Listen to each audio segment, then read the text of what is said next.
You're listening to a Roddenberry podcast. Mission Log Prodigy, a Roddenberry Star Trek podcast. Supplemental. Season 1 Recap, Part 2. Episodes 6 through 10.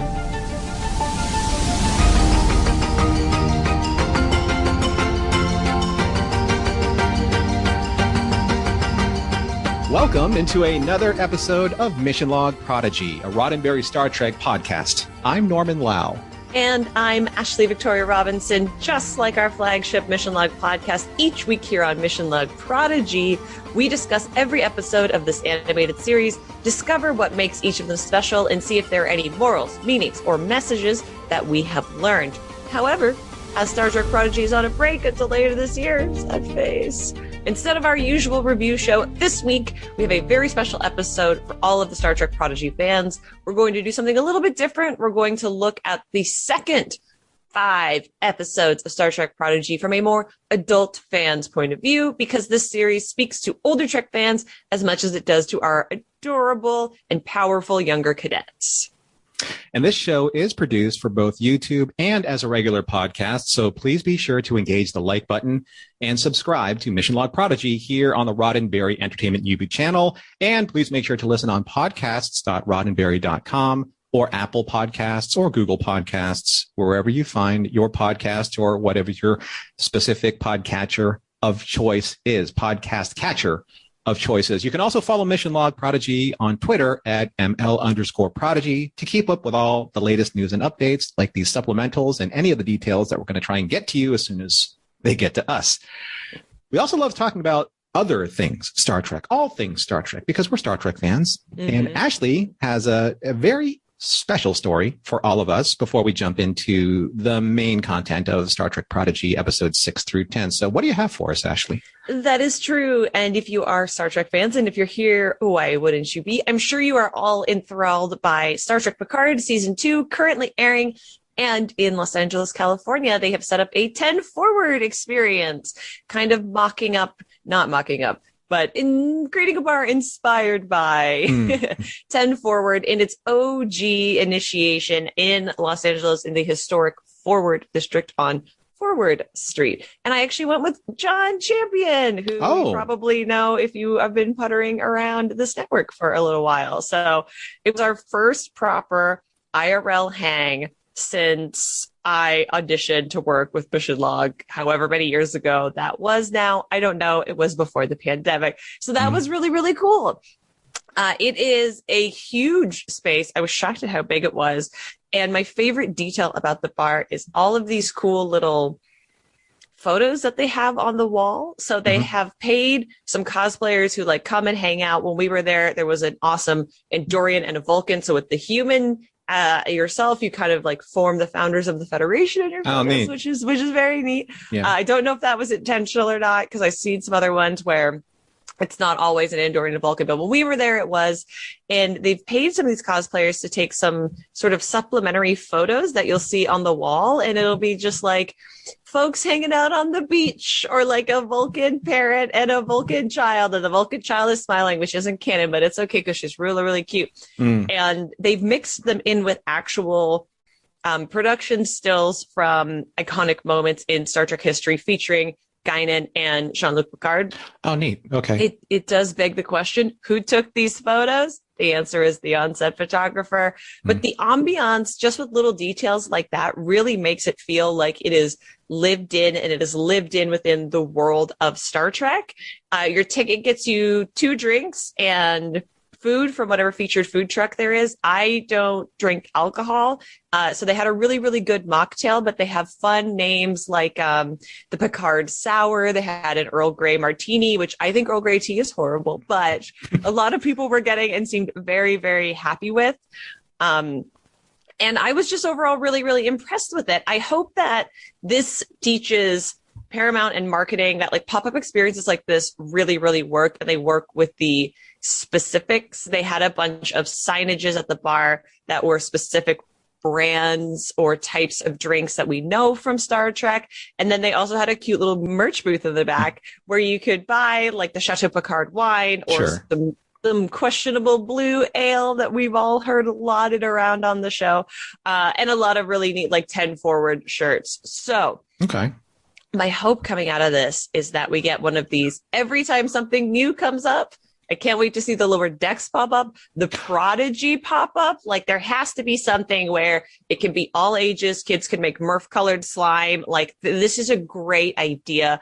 I hope they tour this or bring it to Mission Chicago or STLV, because even though we were on a time limit for both, I think, COVID safety and to get as many folks through as possible, when it's all your people there, and to quote Cheers, feels like home. I was really impressed with the 10 Forward experience. That's what I've heard. And I think because across the board, a lot of the people that have talked to me about it, you, Shar, John, I think the one thing that's special about something like this is that it's the immersion factor. Yep. They do not skimp on the immersion factor. And ever since the Star Trek Hilton in Las Vegas experience closed, I think a lot of fans have been trying to find the next Quarks. best thing, which was the Quarks bar. It was very immersive. It had all the qualities that you would want if you were, say, mentally projecting being on Deep Space Nine, being on the promenade, and then walking into Quarks. So now you have this because it's tying in the new series. And from what I understand, for what has been described, it is a pitch perfect recreation of the set that was on the first episode of Picard on Stargazer, if that's correct. Yes, the dimensions are a little different because it's not the set. The set was shot on a set. True enough, yeah. But it's very, very close. Yes, right. Which is why I would more say inspired by, because there's no bathrooms. You got to walk like a mile to go to the bathroom. What? That's weird. Okay. Yeah. It's just in a weird part of LA where like the bathrooms are for the whole complex. I think it's kind of like very like in universe, because you never really see bathrooms on any starships either. You know what? Right? Fair. Very fair. You think that, was there talk, or did you talk to anyone in the bar about anyone's plans on having it like extend to the Midwest or the East Coast? Because I know a lot of fans on social media that are from the Midwest and the East Coast are saying, when are we going to get our shot? Because, there's that whole, oh man, they're in LA. LA gets all the good stuff. Well, because it's in LA, right? I mean, that's true. And the FOMO is real. Everyone that I spoke to said, I don't know, I hope so. So my recommendation for stuff like that is always to like go to the source, like literally tweet at Paramount Plus or CBS and tell them that this is what you want, because sometimes when you do live in a big center like LA or Chicago or New York, and that is where a lot of your business is, you can't see beyond the end of your nose. So like tell them that you would want to see this come to your town, or tell them that you would pay to see, because that's what's going to drive it ultimately, is whether or not this is profitable. Or if you work with your local convention, or you know someone who works with like a local convention or a local event, have them reach out and see if people would be interested in even the discussion, because having the discussion doesn't necessarily make sure that it would happen, but it puts a bug in people's ears. So if it's not this experience, it might be the next one, or Strange New World, or I don't know. We're like coming into this time where there's going to be like 5 Star Trek shows on the air at the same time if Prodigy comes back kind of soon. So hopefully there's a lot to go around, but no confirmations, but a lot of hope from everyone who was certainly working there last night. Well, sure. I mean, you have New York City Comic Con. You have, obviously it may be too late for Star Trek Chicago, which is going to be happening in the first weekend of April. We also have Dragon Con. So there are opportunities there. And let's put it, let's put it in terms that people understand. And let's be completely honest. If you can put up a pop-up Spirit of Halloween, huge warehouse of costumes anywhere, you can probably put up one of these in that space as well. Absolutely. And, Spirit Halloween's only got to be up for 1 month. Exactly. So let's hope that everyone gets their chance at enjoying something like that, a themed experience. But thanks for that, Ashley. I appreciate that. I'm sure all of our listeners will appreciate that too, because it's something that we rarely get a chance to hear about from the boots on the ground. Yeah. For our investigative reporter, Ashley V. Robinson. So let's get into it. Let's get into Star Trek Prodigy. We're going to be talking about the back half of season 1. Why did I sound like a sportscaster right there? I'm like, we're going to be talking about the back half of season 1, Star Trek Prodigy, and anyway, I get into How that did the sometimes. Niners do today, Norm? Oh, the Niners. We're going to have to go all the way back to Take Me Out to the Hollow Suite, of which I do like. But we're going to go into the back half of Prodigy here with these episodes. Episode 6, Kobayashi. Episode 7, First Contact. Episode 8, Time Amok. Episode 9, A Moral Star, or Tars Lamora, Part 1. And Episode 10, A Moral Star, Part 2.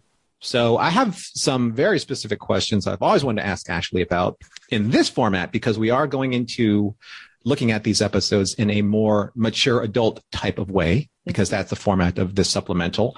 And the first question is, did you find this series of episodes more entertaining than the first 5? Overall, I would say yes, with this like huge asterisk and caveat that they are doing a different job than the first 5. Mm-hmm. They have the benefit of the first 5 that have come before them. But these are a lot more serialized than the first 5, which just appeals to me and my sensibilities and what I like in television, but also because they have the power of the first 5, driving them. They're able to do things that are a little more complex, a little more emotional, and a little more narrative driven, which these 5 episodes to me really, quote, feel like Star Trek, unquote. And it's not that the first 5 didn't, but these feel, and I think we talked about these each week when we did our episodes, these feel much more canonized to something like Deep Space Nine, TNG, Voyager, Enterprise, versus the initial 5, which were like setting up the rules of the world, kind of getting you, like Lower Decks had to do, used to looking at Star Trek in this way. So overall, I would say that I did, but it's just because of the nature of these episodes. Did you like these 5 episodes better? I think so. And I think it's because, very similar to what you're saying, they are building off of a very strong start of the first 5 episodes. Yeah. And now you're paying attention more towards the characterizations as opposed to the world building dynamics and details of what is the Protostar? Where did these characters come from? Who is on the chase? How are they getting away? Et cetera, et cetera, et cetera. And now when you're dealing with very specific character moments and character building moments, especially with, say, Dal, Gwyn, Roktok, just to name like the first few characters in these next few episodes, I think that we're paying more attention to what do the new details mean and why. Right? Because the morals and meanings and messages, I think, with every episode, they're there. They're stronger in some degrees than others, and some are more obvious than others. But I think that in the first 5 episodes, we were really dealing more with Dal and Gwyn, kind of like their dynamic. Their dynamic as individual characters, and then their dynamic obviously coming together as a whole. Who's going to be the captain, right? Yes. Is there that tension there? and we still haven't really resolved that yet, even though there have been close moments between the two of them, in a more of a brotherly, sisterly way, or more of a way of they just generally respect each other as people. It's also fine if they don't kiss. They are actual children and they didn't have a romantic relationship. And where are they? We are 16, 17 years old or something like I know Gwyn is canonically 17 because we saw her origin, quote, 17 years 17 ago. years ago, yes. I don't think Dal's been given an actual marker. Someone is screaming at their phone if that's wrong. I imagine him in my head canon to be about 15. Okay. And slightly shorter, so maybe he's just hasn't had his growth spurt yet. I don't know. Right? Maybe there are short people, like my people. Who knows? But let's start and break things down from episode to episode. So let's start with Kobayashi. This is episode 6.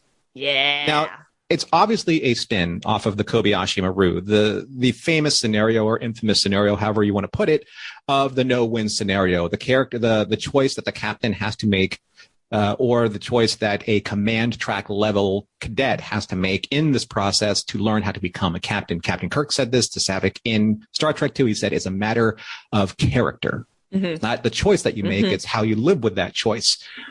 And we understand that as Star Trek fans, and I know that the younger cadets our younger viewers probably don't really get that at first, but for the older viewers, we know that. So we kind of skip to the next more obvious question is the voice acting sound bites in that episode. Okay. Now, I don't like being overtly critical about certain things because I do love this series. But to be fair, the voice acting sound bites, as perfectly placed as they were, did come off a little jarring because, especially with Leonard Nimoy, with all due respect, they picked eras of Leonard Nimoy that really did not play off against each other very well.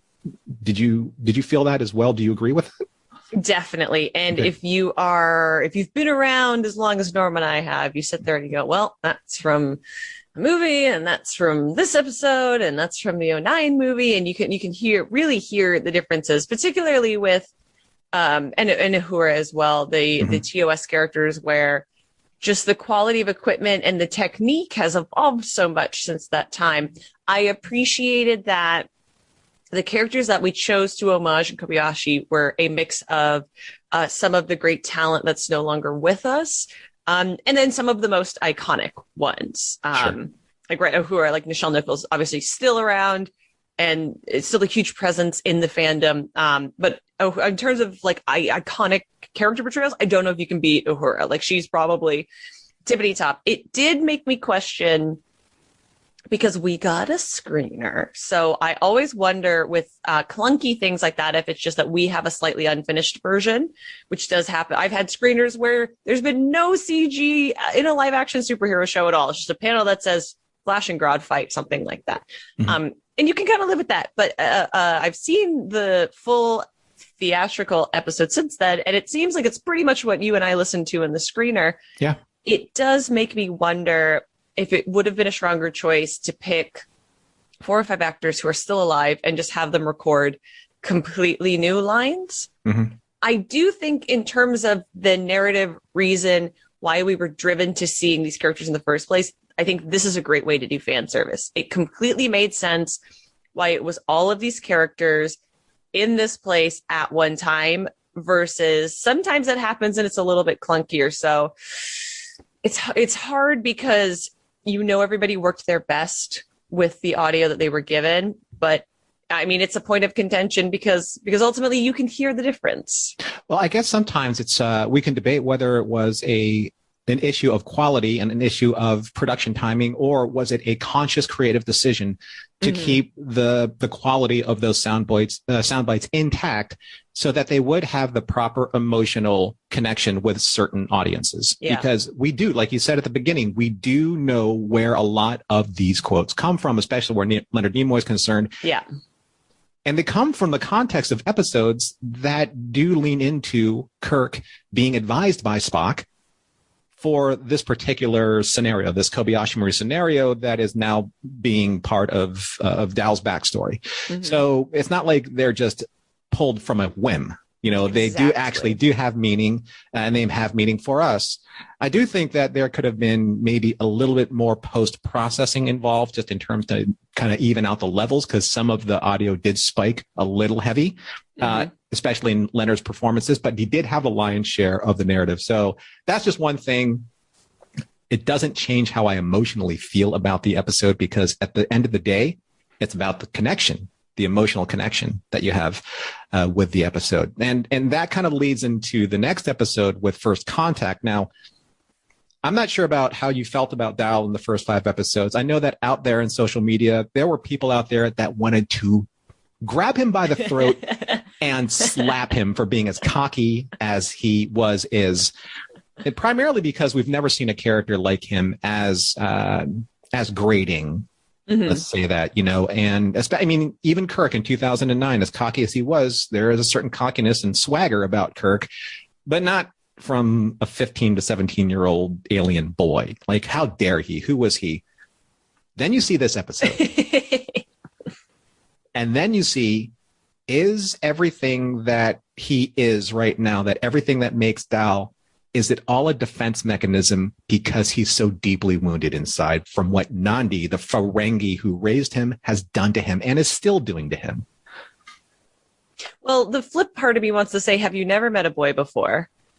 And then the equally flip part of me says, have you never met a child? Ever met a teenager before? True. Because we all thought we could run the world at that age. So did I find Dal particularly grating? No. He wasn't my favorite character, but that was okay. Like, look, Rock Talk was right there. He was never gonna be my favorite character. She's the best. We love. So no, I didn't find him grating, and I've seen that archetype enough in the two shows I always evoke, Star Wars Rebels and Avatar: The Last Airbender, to know that he's not gonna be that way forever. It's okay. I was shocked at how much people didn't like him, honestly, because I was like, at least he has a cool look. Like, that can sustain you until he becomes a good person. Like, and he wasn't that much different than Esri. Come right? on, absolutely. Or Ezra, I should say, Ezra Bridger. Or even Esri, who is a very young character who's trying to find her place. Like, there are moments of that character, which is why she works so well with Julian. Yeah, true. Where you're like, what are you even doing right now? So I think your Freudian slip was absolutely correct as well, to bring in a live action example. Fair. But First Contact, not only fun name, but Sure. also I think you're right, like, really does a good job at opening up for us why Dal is the way he is. And it also opens it up to the crew, which the whole ethos of the show up to this point has been like bringing them together as a family and a unit. And when they understand that about him as well, you can kind of see how Gwyn in particular kind of softens. She's always been an authority figure over him, even though he is debatably the captain. She's certainly been I don't know, an elder statesman. It's funny to say that, but 2 years or a year can be really different when you are a younger person. And to see her kind of on board that and how she adjusts her behavior to him after is what I thought was really, really interesting. That not only for the audience does this open up who Dal is, but it really opens up for the rest of the crew beyond just like, oh yeah, like, you had a hard childhood, like, cute, so did I, hold right. my beer. Mm-hmm. Exactly. Children drink beer is what I'm saying. Mm-hmm. Yeah, it's interesting when you get to see like certain snippets of the characters' pasts. I mean, I'm not sure if we'll get that with Rock, but she did have a very interesting turn in the next episode. So. I hope we do too. Murph, maybe not so much, because Murph is a facilitator of greatness. He just facilitates greatness throughout he's this glue, so to speak, that ties these episodes together in various forms. Jankum, I'm still waiting to have a great Jankum episode. I agree. Because I think that Jason has an incredible voice talent for Jason Matsoukas. Mm-hmm. That voices Rock. Who voices Rock has a great ability to create that inflection, because with Jankum, he does get wounded at times, but no one takes Jankum seriously enough. And I hope that we get that as the audience. But when it comes to where Dal's at in this episode, all you need to do is see like where he slept on Nandi's ship. And then you get to see that little porthole, which flashes all the way back to the porthole that he shared with, or the memory that he shared with Gwyn in Lost and Found, and said, okay, this is the origin story of that emotional beat. And you're like, oh, that's tragic, right? He's an urchin in space. And you're right. He's Oliver, yeah. Yeah. And then when you see Gwyn, Gwyn is kind of like the fairy tale princess, but not, because, everything has been provided for her, but not, so that there is a tragedy of, opposite levels. But at the same time, though, it's the tragedy of not having confidence in the person that you believe is supposed to be taking care of you, the person, that authority figure in your life. And speaking of which, we're going to dovetail that into the next episode, Time Amok. The best episode. Janeway has been taken away in a way from being able to mentor her crew the way that she would like, in the way that she was temporally split. And that means that she only had enough time to be able to parse information to certain members of her crew. In that episode, they showed like a temporal effect, and Rock was at the furthest edge of this temporal effect, which means her time moved the most slowest. So she was alone for the longest amount of time. Rock to us has always been this character that we want to hug and protect and nurture and comfort, because all she's wanted in her entire life is family. And that has been taken away from her up to a point. We don't know how long she was gone from them, removed from them. In your headcanon, because she was able to learn so much science and learn so much about the ship and programming and etc., how long do you think she was alone? This is a question that I think about often, because, and I think we said this in the episode, it gives me real Groundhog Day vibes. And I know somebody did the math recently based on like the averages that it takes to learn languages and things like that. And Groundhog Day should have taken something like 10,000 years. I don't think Rock was stuck for 10,000 years, but I think it was somewhere between 2 days and a week. Mm-hmm. And that's a long time for anyone to be alone, even in the comfort of your home with all the things that you like. Say if you're a partner or your roommate or your parent goes away on a trip and you're on your own, like it's a long time.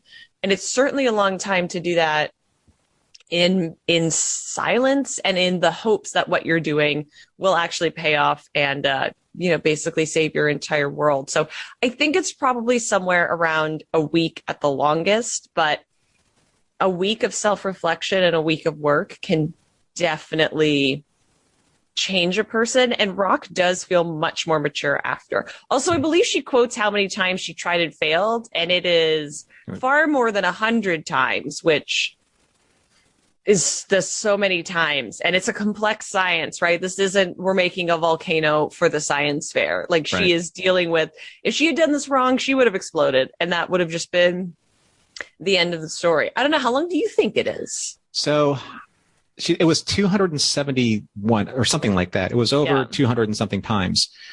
I always believed that she tried once a day. Mm-hmm. So it's possible that she could have been for almost 3/4 of a year, a little over 3/4 of a year, which is like 8 or 9 months. And that's possible. Like, we don't know the exact science of it, but one of the things that always kind of broke my heart is how much she tried to make everything normal. Mm-hmm. You know, she made sure that the Murph plushie, making sure that the beds were slept in, making sure that she did her nighttime routine of saying goodnight to everybody. Mm-hmm. That was important to her. And I think that when you take that as an example and you kind of juxtapose it to how assertive she was with Jank and Pog at the end of Immortal Star Part 2 in the engine room, you see that somewhere along the line, as characters that are invested in that vulnerability that Rock had or used to have, we've missed, like a parent, we've missed the moments where we were hoping to watch her grow. Mm-hmm. Those are just now moments that are left to, our imagination of when she had to go through her own isolation. Yeah. And for better or for worse, for a healthy outcome or not, that's something that may come into play later on, because we may not know like how hardened Rock may have become. That's a pun, right? Definitely. How hardened Rock may have become, and we don't want that for her. We never wanted that for her, right? But maybe that's what she needed for herself. We don't know. That's a great speculation about a character like Rock. You have this great subversion of expectation with the physicality of her, this giant hulking rock. Like, she's basically Ben Grimm, but trapped in the body of a 6 to 7 year old, maybe 9-year-old little girl, mentally. Yeah.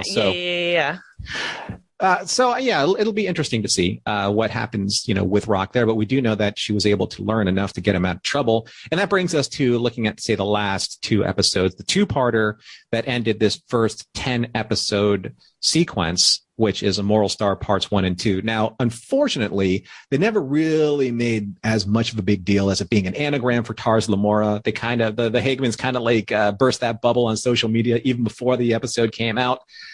But the most significant thing, and we did mention it from you first, so I'm giving you the credit. And I heard it from our producer, Earl Green, first, who just blew me away, because that's what Earl does. He just has that capacity to do that. So we did mention this on our specific show on Immortal Star, both 1 and 2, that this was written by the entire writing team. Yep. The Hagemans, the Bensons, Lisa Schultz, Nikhil Jayaram, Deandra Pendleton Thompson, Chad Quant, Aaron Waltke, and directed by Ben Hibon. I mean, this is the A team of A teams for Prodigy. This is their creative staff, aside from like artists, aside from Nami, and the voice actors. This is who creates this. This is the team that creates the story.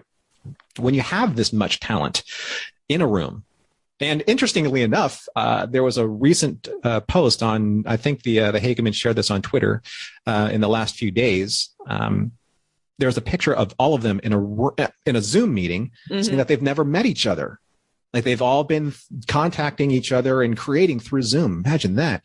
But this team created this 2-part emotional time bomb, like for all of us, because it showed where the characters have come from and where the characters are in the span of technically 44 minutes. Right? Yeah. Mm-hmm. So I know that it's hard to kind of encapsulate a general reaction or a general feeling for like 1 or 2 episodes, but how did this rank for you in terms of the episodes so far? I know that you said like Tamamaka is your favorite. It is. But, okay. It definitely is. But favorite and like best are not always the same thing. I think that is a lesson that fandom needs to learn a little bit more.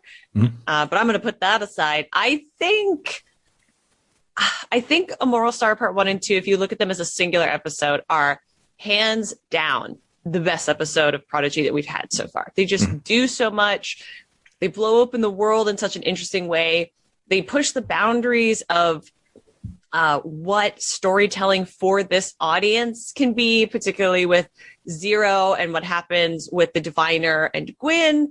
And we get a lovely wink at what is going to come, which I know we're going to talk about in a little bit. I just think Immortal Star does so much more and dares to do so much more than all the rest of the episodes. And I know this is only like the halfway point or the halfway of the halfway point, but this feels like a proper series finale. Like if we knew we weren't getting any more Prodigy till next year, I'd be like, what a great ending. What a powerful, unexpected ending. So I truly have nothing but good things to say about it. But I'm glad that you waited as one episode being successful as one episode. But when you have this much talent, you kind of look for those. I mean, if you want to, you kind of look for those moments where like, is there too much happening in one area and not enough in another area? And I actually do believe that happened. I think that in Immortal Star Part 1, I think was more emotionally impactful.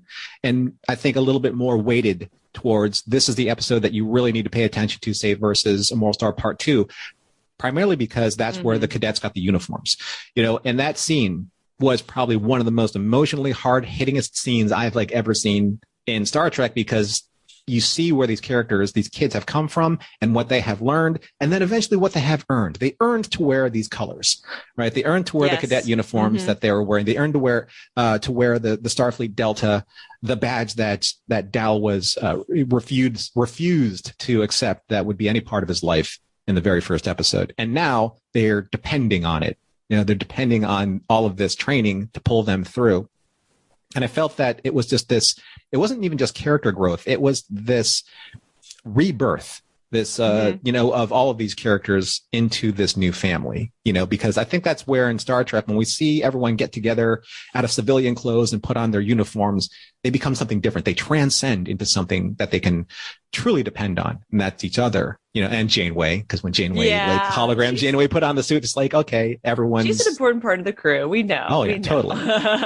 And I never felt that it was the same way with Immortal Star Part 2, but there was something in that episode that I felt truly was controversial for me. And that was Zero psychically attacking the Diviner, because that was Zero's only way to stop the Diviner, or that's what they thought. And then the aftermath of what happened to the Diviner, where he is essentially trapped in the prison of his own mind, and we don't know exactly what's going to happen to him after that. So watching that unfold on the episode and seeing kind of like the intensity of that moment, I always felt that that's just something in Prodigy I have not yet seen. Something, and it really went like off the scale in terms of intensity. How did you feel about that? I thought it was awesome in the true sense of the word, in that it was awe-inspiring. And awe not always being a good thing, right? As if you were to look on a monster, right, in the classically Greek sense. I appreciate that they were like, yeah, you think this is a kid's show, but we can still do pretty intense things. But if you look at it on an objective scale of violence compared to a lot of other kids shows, it's not that violence. It's dealing a lot more with the psychological. And I think that is a very interesting lesson to be putting in a show that is for viewers of all ages, and what that's ultimately going to tell us.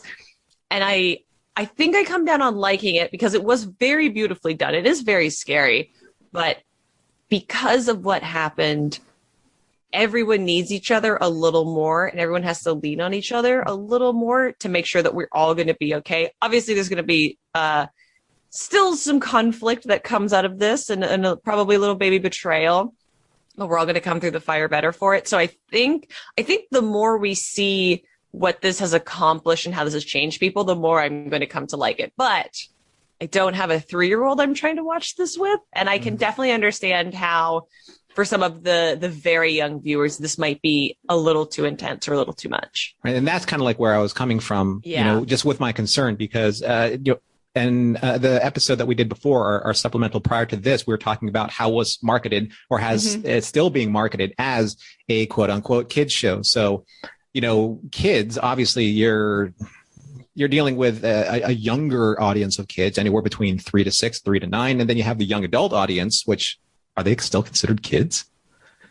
I mean, legally. Right. So, so you're dealing with like 10 to 15, 16, anywhere between where Dal and Gwyn are as peers, so they're maybe connecting with those two characters in a very specific young adult kind of way. But that's like, when you're dealing with like a 4 or 5-year-old, when you're a parent and you're like, hey, let's watch Star Trek together. And everything's been very safe up to a point, visually. And then you have this. It's just something I said, that would be interesting to see or hear about. And hopefully parents, our older officers will be able to write in about their experiences with their younger cadets on that scene. I would love to hear people's specific experience with their children with some of the more challenging material. Future Supplemental. I mean, even the thorns, like from Terra Firma, even the thorn monsters. Yeah. I thought that was extreme a little bit, Even Dreadnought is like genuinely scary looking.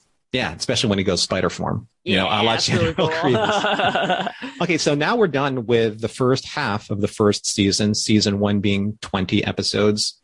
Here's what we know. And then maybe we can speculate on a little bit on, what we think is going to happen before we have to end the show. So we do know that there will be a full 10 episode back half run. So it's not going to be chopped into 2 5-episode segments like we have endured here. We know based on the Hageman's last supplemental interview that we had with them that Janeway, for better or for worse, or however they're going to be, however the Protostar's team is going to interpret her involvement, is going to be the antagonist. Yes. That we didn't expect, because she's now after the ship, because she's now after Chakotay, who she believes is still out there based on whatever mission that he's on, maybe for her. So sometimes it's weird when you have, someone who's chasing you and you don't know if they're good guys or bad guys. All you know is that they're chasing you. Yeah. And that'll be a really interesting dynamic. What do you think about that? I am very interested to see how that plays out. And if there is an actual conflict between those two characters that I know you and I hold really dear, I can see high emotions for the fandom, for Twitter, in the back half of the year. But I also think it's going to continue because our world's gotten a little bit bigger, right? It was the asteroid, and then it was the Protostar, and then it was the Delta Quadrant, and now it's, I guess arguably all of time and space, if you use the protodrive correctly. True enough. Yeah. but we're certainly opening up to other crews, right? Becoming an immediate part of the drama.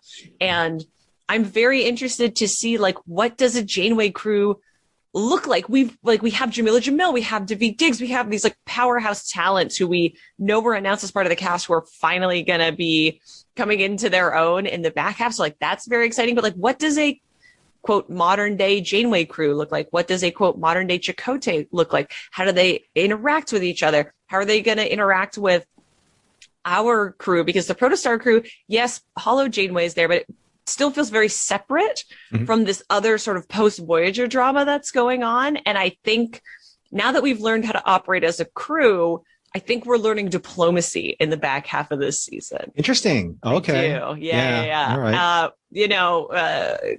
Without doing first contact, but this is a first contact in a way. This will be their first contact with a proper Starfleet crew. Right. And what does that mean? And I think that is a very interesting twist on the narrative, as we've sort of seen in these back half episodes, where we're taking things that we're familiar with if you're a Trekkie, but we're seeing them through a slightly different lens. We're seeing them massaged in a different way. And I think it's all very exciting, honestly.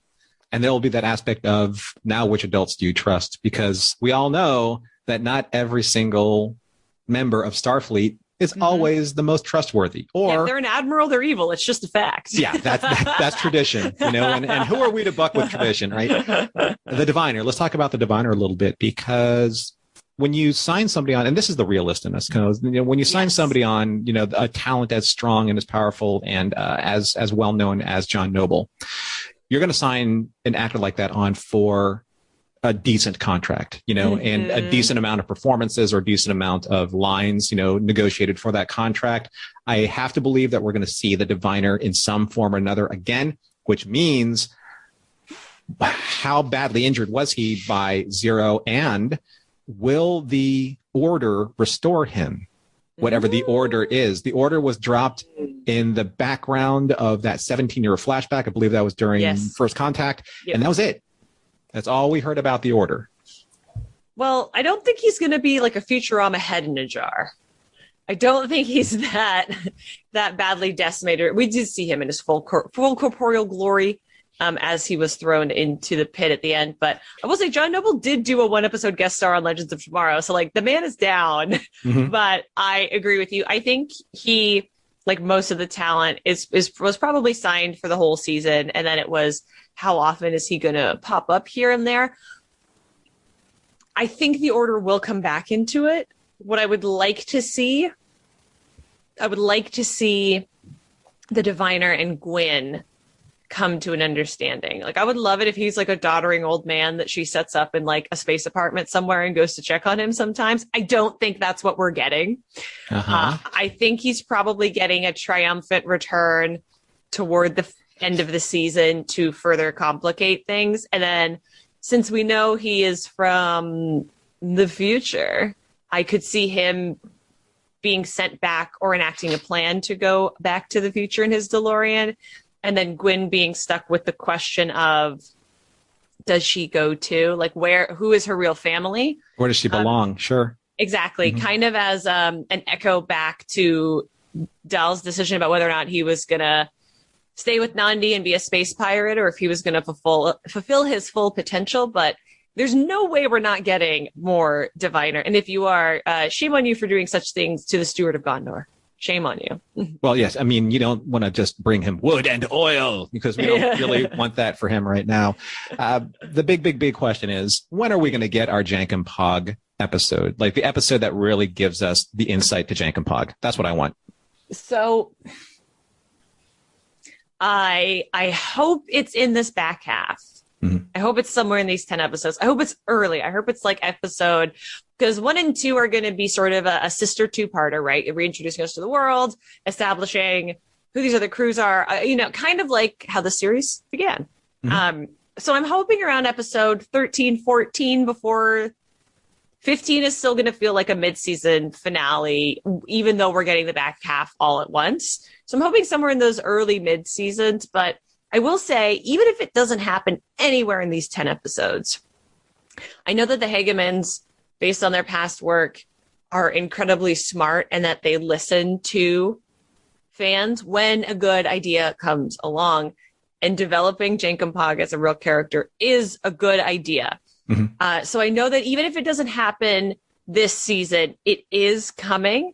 And it's just a matter of how patient we have to be until it comes. But he could not have a focused episode and still have really great moments and really great character development like we saw in Immoral Star Part 1 and 2. So as long as he's getting something worthy of the character's greatness and Jason Mantzoukas' greatness, I'm going to be okay. When do you think that episode's going to drop, though? Well, I know that when we talked to the brothers, they did say that they cast a very specific voice actor for a very specific Tellarite who's supposed to have a very specific interaction with Jank and Pog. So I would think that probably in the next 5 episodes, we're going to get that. Yeah.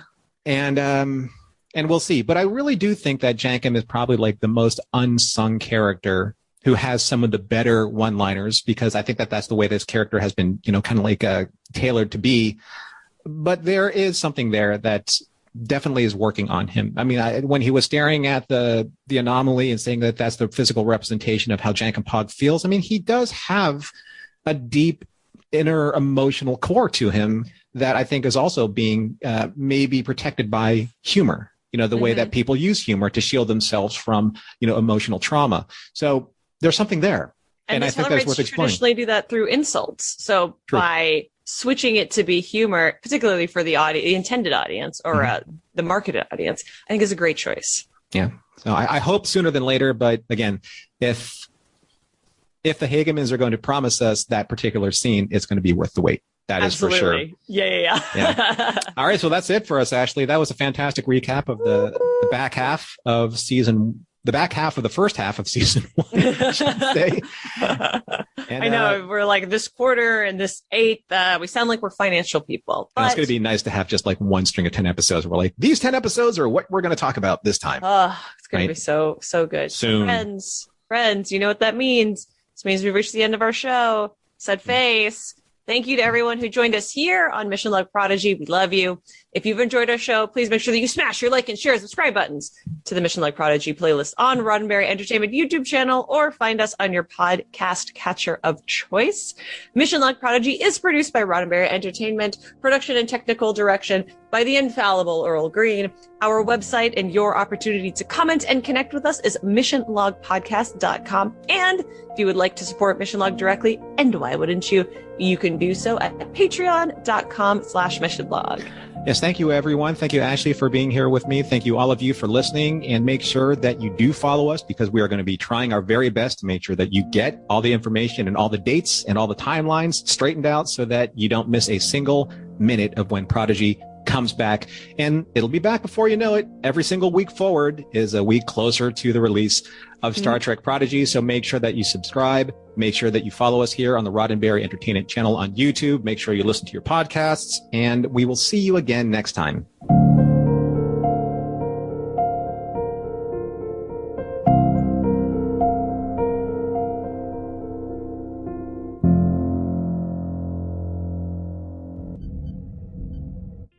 This is a Roddenberry podcast.